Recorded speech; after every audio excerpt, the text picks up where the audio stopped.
برپرسێکی رووسی ڕاگەاند گۆ ئەمریکا بەرپرسە دبەر تێکچوونە ڕەوشە مرۆڤی لە کەمپە ئەڕکوبان لە باشوورێ ڕۆژهەڵاتی سووریێ گۆلگۆری راپۆرتێ نەتەوەنیە گرتی ژیانە بە هەزاران سڤیل لە وێ کامپێ دمەترسیەدەیە.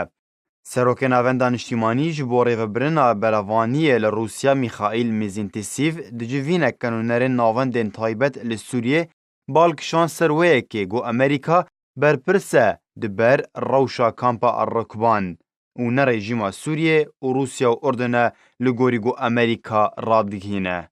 Mîzîntîsîv di berdewamiya axaftina xwe de eşkere kir got Amerîka devereke ewlehî li wê deverê ava kiriye. Got kampa Errekban jî li xwe digire. Lewma bi gotina wî, aliyê Emerîkî berpirs e di berdeverên dibin kontrola xwe de.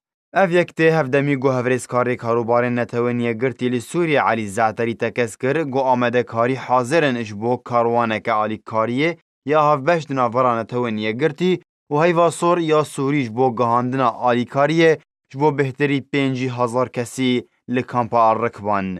Ev yek tê piştî erêkirina rejîma Sûriyê li ser derbasbûna alîkariyan bi taybet piştî mirina 14 sivîlî got nav wan de zarok jî hebûn li kampa Errekban ji ber nebûna pîdawîstiyên tenduristî.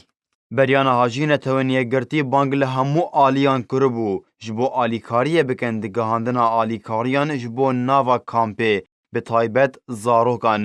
Golgorî neteweniye girtî jiyana 5,000 sivîlî di kampê de dibin metirsiyê de ye. Kampa Errekbanê di rewşeke gelek xerab de derbas dibe bi taybet ji ber nebûna rêyeke taybet got bigihê kampê. Her wiha nederbasbûna tu alîkariyên pîwîst ji bo xelkên got di kampê de dijîn, bi taybet piştî got çekdarên rejîma Sûriye rêya tekane got digiha kampê girtin.